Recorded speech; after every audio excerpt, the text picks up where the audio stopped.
Are you ready to start living a more confident, successful, and safe life, regardless of what's going on in the world or what has happened in your past?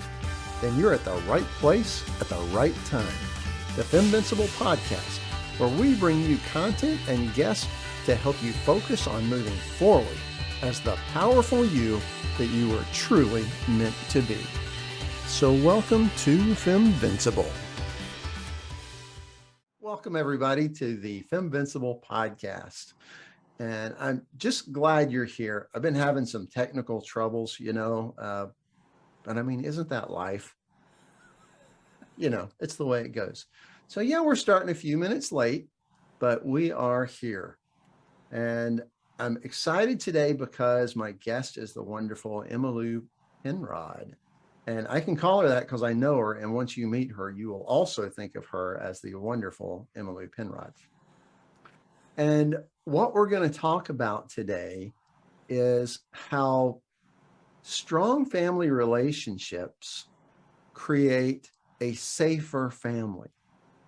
And it's a big deal. I started to go off on my own topic about how strong families make families safer, but we'll get into that in a little bit. You know what, Emmalou? I didn't put the live link into the group, which I'm going to do that really quick. While I'm doing that, which now I have to remember where it was. There it is. So Emmalou is a family behavioral coach.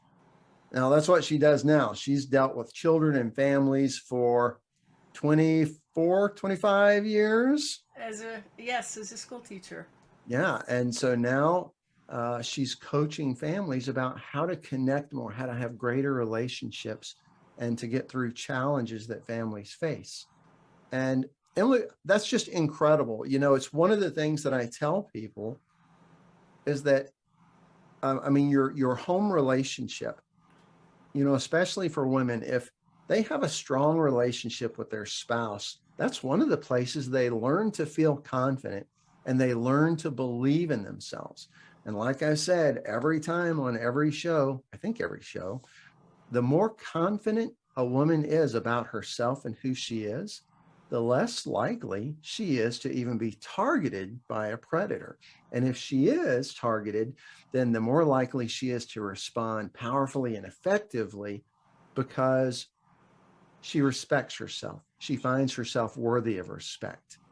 And, when a predator, who more often than not, those guys are cowards on the inside, wearing a mask that's supposed to make them look scary so they can try to manipulate their target. They're cowards inside. It doesn't take a whole lot of effort a lot of times, or a whole lot of standing up for yourself to make those guys turn tail and run. So Emmalou, I'm so happy you're here. Would you talk a little bit about you and how you got into this? Thank you so much. When I first talked to you and you told me about what you're doing, I was so impressed because I could see this is far more than teaching women how to defend themselves. You're teaching them how to step up, how to ask for a raise on the job, how to know when to end a toxic relationship. It's powerful. I absolutely love what you're doing. So, in addition to the 24 years of teaching, I, of course, had a lifetime of experience with families as a daughter, a sister, a wife, a mother, a grandmother. And I just have this strong commitment. I believe families are the foundation of society, and it's my goal to make the world a better place by strengthening families. I feel like if we strengthen that foundation, raise children who are confident, believe in themselves, can take care of themselves and serve others, that the world will be a better place. It will. And I'm surprised. I was listening to a video the other day that talked a lot about the statistics of families that are maybe single parent families and the challenge it causes for children there. or that they're bouncing back and forth. And, I know that there are couples who are already divorced and they're doing the best they can to take care of their children, and single moms and single dads doing the best they can. But definitely, those children learn so much about who they are, and how they should respect others and how they should expect to be respected from those parents. And if it's a single parent, then that parent's pulling double duty, trying to help those children understand both the masculine and feminine side of respect and communication. Exactly. And, I know it's one of the things we talked about for my program, because I like to teach in a way that, if you're a mom in my class, you can start teaching your child that day. Yes. Because I'm the wrong person to teach your child. Yes. Children watch their mom and dad to learn how to act. I mean, what have you seen in the coaching that you do with that? Well, I always tell parents the most effective teacher for your child is your example. They're watching how you treat each other. They're by watching the dad, the man in the family, they're learning how women should be treated. And by watching the women, they're learning, what women accept. So I actually wanted to cover 2 ways that we can help make families safe. Oh, let's do it. The first goes along exactly with what you're doing. As parents can treat their children with respect. We're in a very interesting, parents are in an interesting position. So you start out with this helpless infant who's going to need your care 24/7. You're going to be doing everything for them. You're going to be changing their diapers. You're going to be in every area of their life. And then you transition out of that as the child grows and can do more for themselves. You step back and you let them do that. This teaches them that they're capable. They can pick out the right clothes for themselves. And that's a delicate job, going through this transition smoothly, where you're still giving them the nurture and the support they need, but you're also allowing them to grow. And you're pointing out their strengths. As parents, we tend to focus on what's wrong and our child isn't quite doing this right. Well, make sure you catch them being good and you bring it to their attention. They should hear you bragging about them to someone else. You can help create these strong, confident people. And I think men are also assaulted, but by treating them with this respect, by pointing out their strengths, by letting them know how much you value and appreciate them. So this prepares them. They become more confident, and then they're less likely to be targeted, as you said. So it's like the parent is walking this tightrope of going, how much can I expand their boundary? Well, is it their bound? It's like the safety net that you put around them. Now I can expand it a little bit. You can pick your own clothes. You can't wear your Halloween costume to school today, but out of these group of clothes, pick what you want to wear. Yes. And it's like, when do you stop bathing them? This can be there are some parents, they won't get themselves clean enough. I think it's important as they grow to teach them, these are the private parts of you. Mm-hmm. And other people should not be touching you there. Right. And you're teaching them that ownership.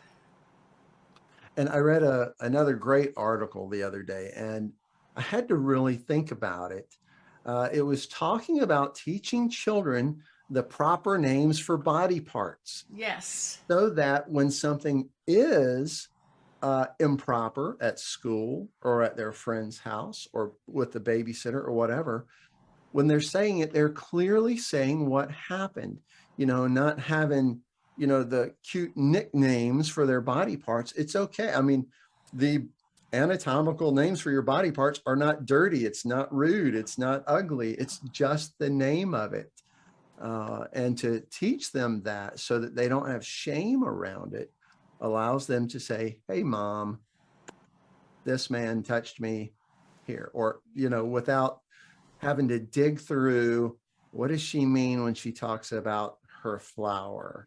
Let's not call it her flower, so it's so true to guide them as specifically as you can in things like that, with age appropriateness, of course.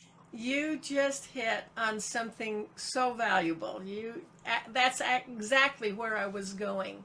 One, they shouldn't feel ashamed of their body. It'll be natural for them when they're little to explore, and they shouldn't be made to feel like any shame. They are taught it's appropriate. We put on clothes before we go outside. Things like that. They do need to know the correct terminology. And they need to have that safe space where they know they can talk to you about that. Now, is it okay if I share a personal example? Yes, please do. Okay, well, I was raised by parents who grew up in an era when sex simply was not ever brought up in polite society. You just didn't talk about it. You didn't even use the word pregnant. You said a woman was expecting or in a family way. And so they weren't very comfortable talking to us. In fact, I remember clearly one occasion we're sitting at the dinner table. My father is a veterinarian.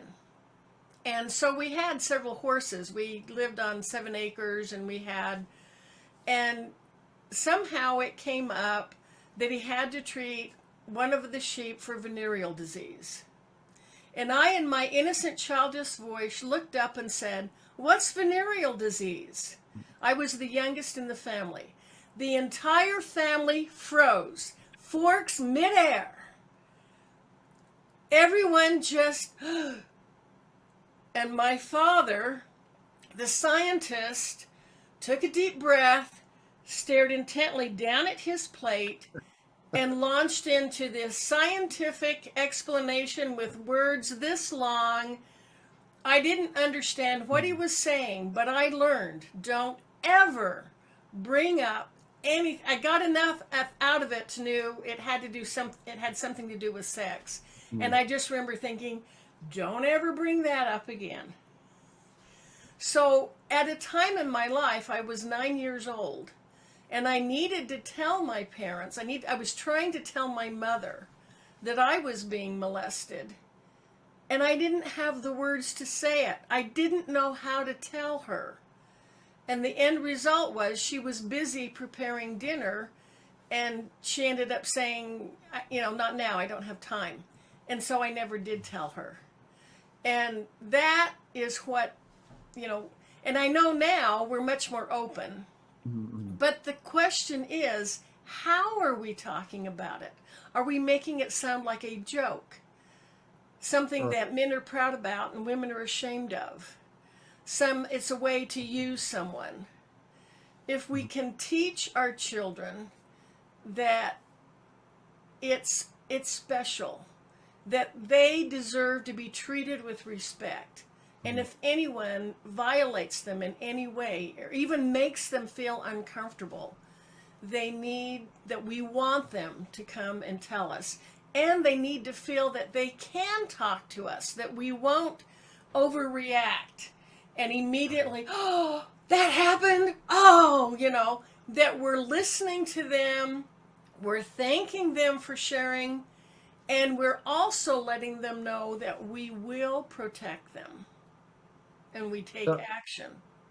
And it's funny or weird, not haha funny, but that in the very same way they were trying to protect you, and I'm sure a lot of parents still do that today because they're terrified to talk about, biological sex, what is it? What's it for?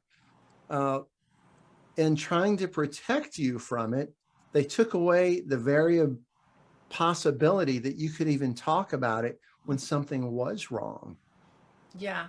Now, you also said, I loved when you said age appropriate. Obviously, you consider the age of the child and what they're ready to know, what information they're ready for. Sometimes in our efforts to protect our children, we give them too much information. And that's another form of violation. We don't expose children to adult information. For example, you mentioned many parents have been divorced. It would be, you don't tell your child, well, I left your dad because he was having an affair. You just say, we both love you. We're both going to be involved in your life. We won't be living in the same house anymore. But you'll still have times to see, you'll have some time when you're at dad's, you'll have some time when you're with me. And that should be the information we give then is you are loved. We're both going to be involved in your life. We're both going to take care of you. And you don't give them, they don't need to know the ugly details. Right. And I suppose, tell me what you think of this. I think it's okay to tell them the reason, mommy and daddy are not together is complicated. And to understand it, you'd have to be a little bit older. So when you're older, we can talk about it. But for right now, just know, just like what you said, we both love you. We'll still be here for you. Because you're right. They don't need to hear the awful details of what happened. Yeah. Mm-hmm. And some children that's all they need to know. And right. They may just accept the fact, you lost your special love for each other, but you still love me. Right. And it's... I was thinking, I'm sorry, go ahead. Oh, no, I was, I'm done. We're not going to argue about who goes next. I was thinking of on Clubhouse, they say I'm complete, something like that. Okay, gotcha. I haven't been on Clubhouse in a while. We got a couple of friends that keep telling me, you need to get on there. I'm like, I already have so much that I'm doing. I don't think I can add another thing. I was thinking about, when we hear the generational curse of abuse, yes. A lot of times what people mean by that is abused people abuse people. And that's true. A lot of times that's the case. It's not always the case. But when it happens to the parents, if the children see that, both the boys and the girls get an idea of that's what's normal. Yes, and exactly. So, and then they accept it. It's like, anytime dad got up in mom's face, she always backed down and apologized. So the boy goes, that's the way a woman's supposed to react. And the girl goes, that's the way I'm supposed to react as a girlfriend. Exactly. And so they're watching all the time, because one of the ways that children learn, this is in mammals everywhere. Well, even in non-mammals, but it's called modeling. Mm-hmm. And so it doesn't matter so much what you tell it does matter.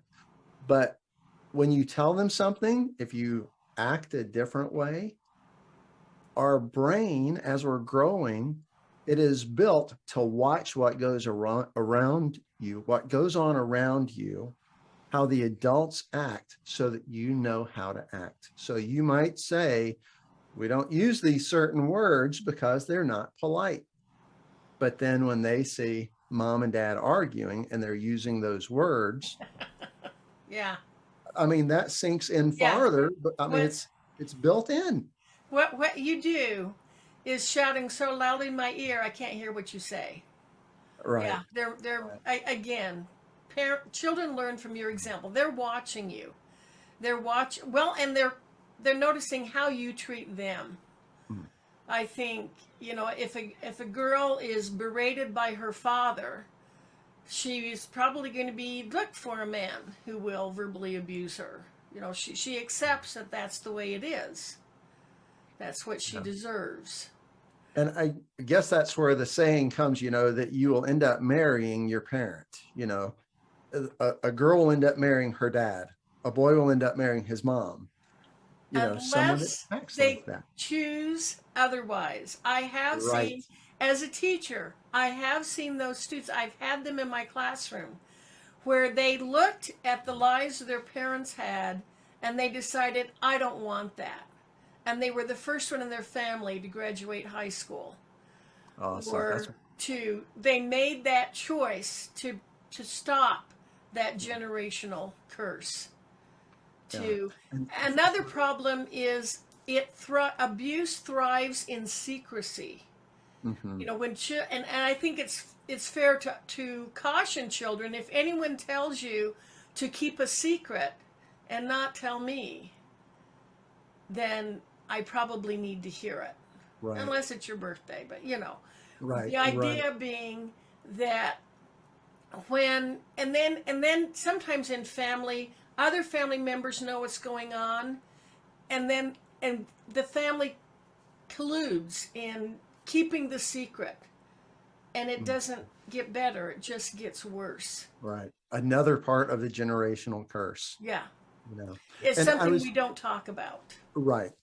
And the other thing I thought about for the generational curse is not just the violence or the abuse, but I would say it is also, just like you were describing, if you were taught not to use words about sex or about your body, then more than likely, without somebody showing you a different way, you'll do the same with your children. And so that's part of that curse as well, as we learn this. Grandma and grandpa did it this way. Mom and dad did it this way. Now you will do it that way unless you hear something different. And that's what we're talking about when we say we're going to break the chain of intergenerational trauma, of intergenerational abuse. Yes. And so that's a key thing, so mom and dads that are watching this, it might be uncomfortable to talk to your children about what these things are, but it's only because your parents probably didn't talk to you. It's really very normal and natural. It's okay. It's okay to tell them, age appropriate wise again. Yes. What this is, what that is, so that they can tell you. I remember in grade school being, taught stranger danger and watch out for strangers. But statistics show children are much more likely to be abused by someone they know, an extended family member, a neighbor, an older sibling, right, a cousin. So they need to be taught, this is why they need to be taught appropriate boundaries. That these are your boundaries. This is how you're treated with respect. If anyone disrespects you by violating that boundary, and I think it's okay to teach them, trust your instincts. If you just feel uncomfortable, maybe it's just something they said, but it made you feel uncomfortable. Again, and parents are so busy. They have so many demands on their time.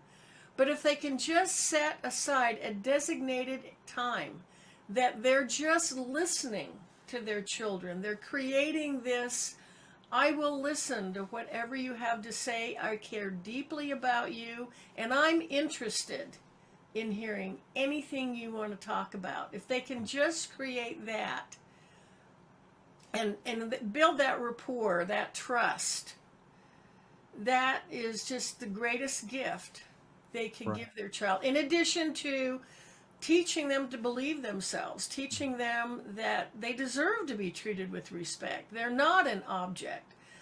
The other danger is, children are so impressionable. If they're treated like an object, then they lose their humanity. They believe they're just a thing. Right. They don't have that confidence. Yeah, because they don't have the mental capability yet to discern, no, this isn't true about me. And so they soak it in. I mean, that's That's part of modeling too. I was surprised to learn that children are still modeling into their mid to late teens. Initially, I thought it was over, by the time they were 8 or 9, but no, it's into their mid to late teens. And so even then, making them feel like an object or not, or that it's not okay to respect yourself enough to stand up for yourself, that's still happening in the junior high and high school years. Yes, and they're susceptible to their peers, what their peers think of them. They get a name, they get labeled at school, and they start to believe it. And again, they need to be able to tell. And sometimes it's a matter of being perceptive, not grilling or interrogating, but just, you're kind of quiet today. Is everything okay? Anything happen at school? Or just an invitation. And I don't think you can possibly over demonstrate your love for your child. I don't think, Right. I know. What was it I thought of a minute ago that I wanted to share? This is what it was. It was about getting in trouble for talking about things. So I was going to back up and say that one of the things I learned about for children in explaining where can other people not touch was the bathing suit example. Yeah. If it's under your bathing suit, nobody should be touching that, unless it's a doctor when mommy and daddy are there. Yes, or exactly. If mom and dad are, if you're injured or, we're helping you bathe or whatever, that's one thing. But otherwise, that shouldn't happen. And if you tell me about it, I will not be angry. Yes. So, and along with that, something I heard, and I'm like, I love this. And it's so simple. I kind of shook my head that I'd never thought of it. But it was to let children know that there is never a reason for an adult to have a secret with you. Never. So if somebody tells you that something they're doing is a secret, especially if it's an adult, there's something already wrong. And you can tell me and you will not be in trouble for it. And I'm like, that's true. There is no reason. It might be, I'm buying this for mommy. Don't tell her. We're going to tell her tomorrow on her birthday. But that's not really a secret. No one can know. It's a surprise. We're going to surprise her, and we're going to let her know in 2 days. It's different than don't tell anybody.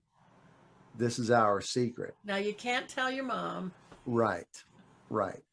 Anything that an adult or anybody else says you can't tell your mom or dad, be sure to tell me, because they're trying to get you in trouble. Yeah.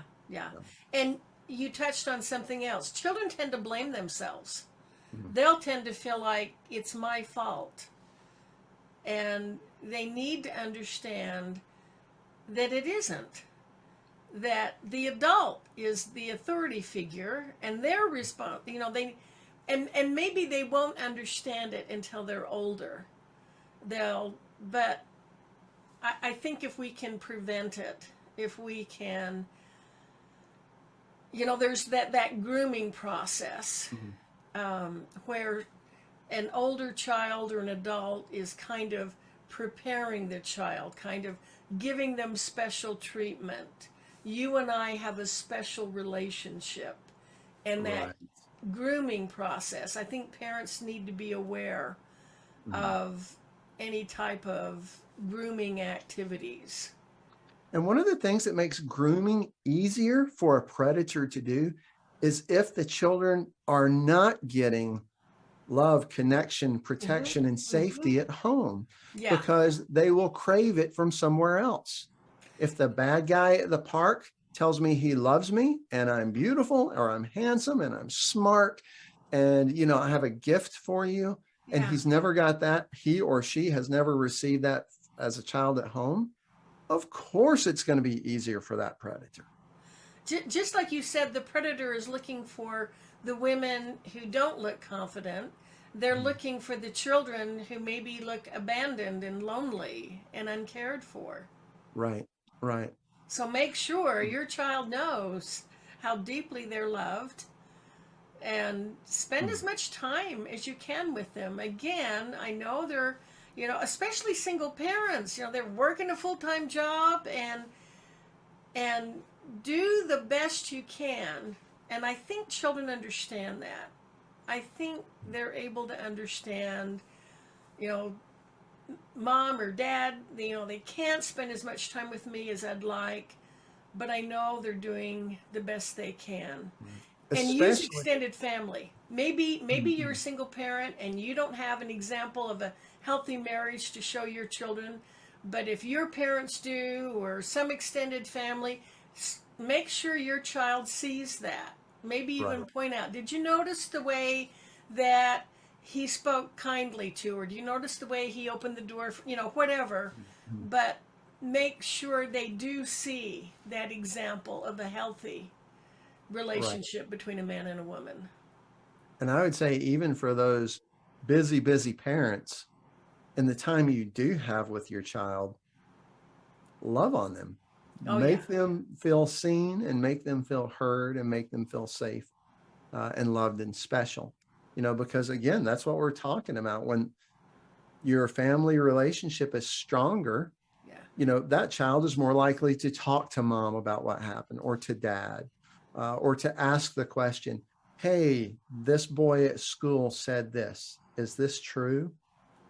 Because so many kids, and this is horrible, get their sex education from their friends, who also got theirs from their friends, and none of them were old enough to know the truth of what things are, and half of them got it off the internet on things they shouldn't have been watching in the first place. And it's wrong.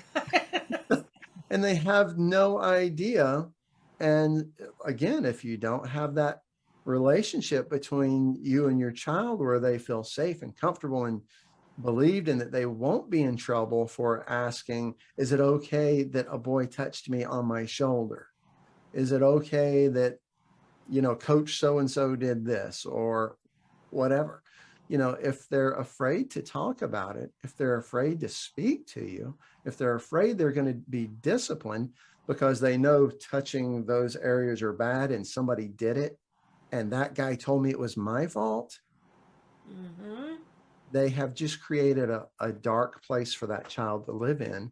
Yeah. And mom and dad need to be the light that says, no, you can tell us about that. You will never be in trouble. And it's not your fault. Right. Yeah, it's your fault stuff. It goes well into adults, especially when children have already been abused. I mean, it sticks with us. I've shared with you, and I think with everybody on the show too, that, I'm a survivor of childhood abuse. And it was so interesting to look at my life and how guilty I am for anything that happens around me.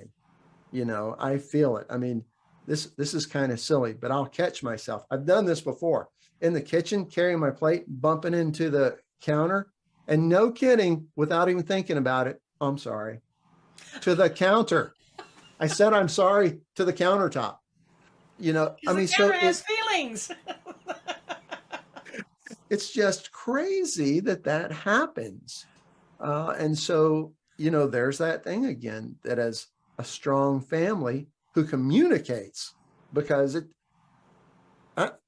Emmalou, tell me if this is right. I don't think you can have a strong family if there's no communication in the family. Yeah. It's based on, there's a lot of ongoing clarifying questions, making sure you're understanding each other. Oh yeah, it takes a lot of communication. It's not all verbal. Right.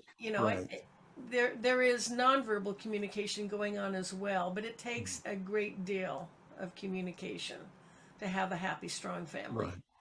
And I'll share something I did. Something I did with my kids was to tell them, I mean, I like to joke a lot. I love laughing and playing and joking, and my kids know that. And I always told them, I said, if you have a serious question, okay, you tell me, hey, I have a serious question. And immediately I switch off the selector switch in my head that says, this can have a joke. This can be funny.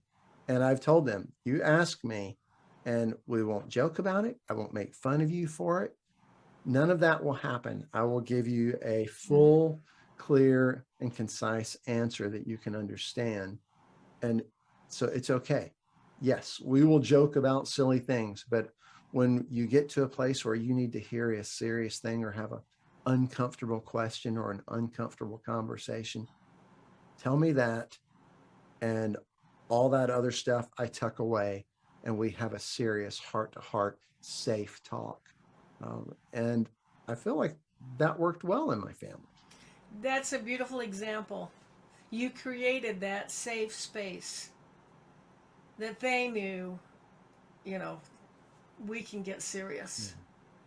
Because I think a lot of dads and moms and families clown around. I mean, it's great to laugh and joke and play and have fun. Well, you need humor. Right. But to make it clear for the kids that we can turn this off and we'll be serious. Yes. Okay. Don't be embarrassed. And you taught them, you take them seriously. Right. They feel heard. When they'll feel, children need to feel like their parents listen to them, that they can be heard, that their voice matters. Right. And I think the one other thing that I did, I'm a stepdad, so I had a few more challenges to overcome with my kids. But the other thing that I felt I did right was to let them know, as preteens and teenagers, that if you're in a place where you feel uncomfortable, you've done some bad stuff, and now you're at the wrong person's house and whatever, I'm like, you call me and there will be no challenge. We may talk about it in a few days, but there's bad stuff going on. I will come and get you. I've heard of using a code word, so if they're intimidated and saying in front of the friend, I want to leave, that they either text a code word and then you call and they say, oh, I've got to, my parents are coming to pick me up, or, whatever. Right. And even be willing to play the bad guy. Tell your child it's perfectly all right if you say, oh, I'd like to go, but my mom won't let me. Yeah. If they, fine. Right. And that code word can be so easy, and you just set it up like you were saying, that if I say, oh, I've spilt something on me, or just something that would be so easy to say, because right. Yeah. Because if you're on the phone, then you can go, are you saying what I think you're saying? And if they can now say yes. And, again, playing the bad guy, it helps them so much. So many times we're on these right now, and you can go ahead and say, put me on speaker. And when the kid does it, you can go, I don't care. I told you to be home. You get out of that place right now and head home right now. And then their friends hear, and all of a sudden your child is in the clear. Oh yeah. Because you, say, the mean mom or dad, Dad's so unreasonable. Right. So yeah, make an escape plan for your child that they can do that. That code word thing is so powerful. I teach that in one of my classes, to give your child a code word. If someone's going to come pick them up from school, it's either mom or dad, or they're going to know a password. Yes. Oh, and if somebody doesn't know the password, get loud, start screaming, and run away to an adult you trust. Yeah. It can be something easy. Pineapple, and it's just so easy because it's another thing that predators will do and traffickers. Your mom's sick, or she's busy at work, and she told me to come pick you up. And if your child can go, what's the password? What? We want our children to be respectful to adults. We want them to respect authority. But it's that delicate, teach them the difference. Again, here are your personal boundaries. No person in authority, other than a doctor, should be violating that boundary. Right. And if they are, like you said, get loud. Mm-hmm. Object. Now, I want to go back. I know and maybe we hit it already, but you said that there were two things that you wanted to bring up. And the first was basically about what your kids see. Yes, it was instill that confidence in them. You know, if you think of your child's mind as a computer program, you are the master programmer. You are programming your child's mind, those subconscious mental programs that run in our heads. We may not remember the incident that happened in our early childhood, but we remember how it made us feel. They determine how we feel about ourselves, how we feel about the world around us. So be an effective master programmer and program positive. I'm capable, I'm confident, I'm smart, I can take care of myself. Instill that in them. And then the second one is create that safe space. You know, teach them their personal boundaries. Mm-hmm. And then create that safe space that they can talk to you about that anytime they have a concern or a question. Right. And, you know, again, mom and dad or aunt, uncle, or grandma and grandpa, whoever's taking care of those children, or teachers taking care of children, or, you know, any caretaker, you know, remember that they are seeing how a man should act and how a woman should act when they're around you. So not just for moms and dads, you know, there's a lot of you out there who are caring and loving children that are not yours. And those children are also looking at you as, how should I accept being treated? How should I treat someone that's the same as me, someone that's different than me? How do I respond to, you know, harsh words or ugly words or inappropriate suggestions? So, You know, yeah, it's model how to resolve a conflict. You know, we feel like, oh, don't ever argue in front of your children. I think it's okay because, of course, you're going to disagree, but show them how it can be done with respect, how you can listen to each other's point of view, kind of work out a solution that both of you can agree to. Teach them this as well. They really don't need to raise their voice unless the house is on fire. right. And Emily, these are the things that you teach as you're coaching families, right? Yes. So, you know, if this stuff is just going over your head and you're hearing us talk about it and you're going, this is all new to me, I don't know how to do that. Guess what? You're in luck. Because Emmalou here, I mean, that's what she does. That is her profession. I mean, there's a lot of books out there too. If you can't get a hold of Emmalou, Oh yeah. you know, there's plenty of parenting books, and sure, some are going to say this and some will say that. But I think in general, the point is that those children learn how to live as children and as adults from what they see, hear, and experience from mom and dad mostly. Well, actually, let's say the adults they're around the most. Yes. Which Yeah. would hopefully be mom and dad, but that's not always possible. It's not always the case. Emily, where can people get in touch with you? My website is healingyourfamilies.com. I'm on Facebook, Instagram, and LinkedIn. Just search for my name. And I have a YouTube channel, Emmalou What's the Penrod. YouTube channel? It's just my name, Emmalou Penrod. So if they just search for Emmalou Penrod, it would come up. And I will put when I post the videos, we'll stick the links in there as to how to get in touch with her. And Emily has made a really nice offer for all of you listeners. She has a webinar that she's providing free for anyone. And I'll put the link to that in the comments when I post the show, okay? And for those of you in the FemVincible Women and Allies group, of which Emmalou is a member, you can talk to her right there in the group. She's offering another special bonus on a course that she's providing with a hefty discount to it. And we're just really grateful, you know, that she would offer that to our viewers and our group members.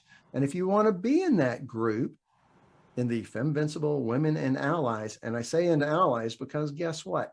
Men, it's part of our job to help the women in our community, the women we love, the women in our families, to feel safe, not just by being protective, which we all want to do, but by helping them to feel confident and loved and important and respected.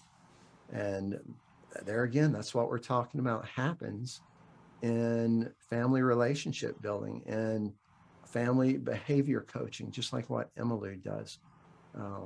And that's a whole lot better than having to go through probably divorce coaching. So, let's But do. you can co-parent successfully. Yes. So yeah, we'll put links in there, and I'll make sure that the link for the webinar is available when I post this, and the link and the discount code for her course in the Facebook, in the private Facebook group. So yeah, if you want to be in that group, just go over there. It's FemVincible Women and Allies. Click on it, request to join, and I'll let you in. Let's see, Emmalou, anything else? We're almost up to an hour already, but we haven't had anybody popping in with questions, so that's okay. Anything else you'd want to, let me see, did I have anything else that I wanted to throw out too? Man, it looks like we've hit everything. It's a good talk today. So, well, thank you. Penrod, I enjoy talking to you as always. I love what you're doing. I am happy to support it in any way I can. It's critical. Thank you. And I just feel like I need to leave with, I don't blame my parents. They did the best they could. And the one thing that saved me is they had a healthy relationship. So watching their relationship taught me that, what happened to me isn't what sex was all about. It was this relationship my parents had. So just having a healthy relationship is a blessing to your children. True. Which I know from reading about it. My childhood is a little bit different. Yeah. Well, you're living it now. You've broken that cycle, and now you are modeling. Yeah. I've seen you with your wife. I love the way you look at her and the way you treat her. You've got it, Cranford. Hey, thank you. And everybody, just one more quick thing. This just kind of goes to show you that regardless of how you came up, whether it was like in Emmallow's family where she had wonderful, loving parents who supported each other, even though they weren't able to communicate with her as well as, could have happened, or whether you come from a family that was broken like mine, you can still be a positive influence on your children. You can still have a positive relationship with that person you love more than anybody else in the world. So don't ever think that anything in you is so broken that you can't still be an incredible person. All right. Emmalou, any last tidbits or thoughts? Thank you so much, Cranford. Well, thank you for being here. Everybody, please do reach out to Emmalou. She's an incredible lady, and it'll be a blessing in your life just to know her. So thanks for being here today, and I will see you next week. Let me think. Do we have a guest next week? 24. I don't have my calendar up. We might. If we do, I'm going to put a post out about it so you'll know. And if not, I'm going to come up with something interesting and funny and witty, the regular me, right? But yeah, so be here next week. I'm looking forward to seeing you. And if you want to leave a comment in here, whether it's on the recording or not, it'd be great to hear, what have you seen from your parents that was a good lesson in how to be, or maybe how not to be, and what are the tips that maybe you picked up that you use with your children? Because remember, when we share with each other in our group, we can help others learn that didn't even realize there was an opportunity to learn. So thank you, everyone, and I will see you next week. Take care. Bye-bye. This has been a production of LabCath LLC and FemVincible.com.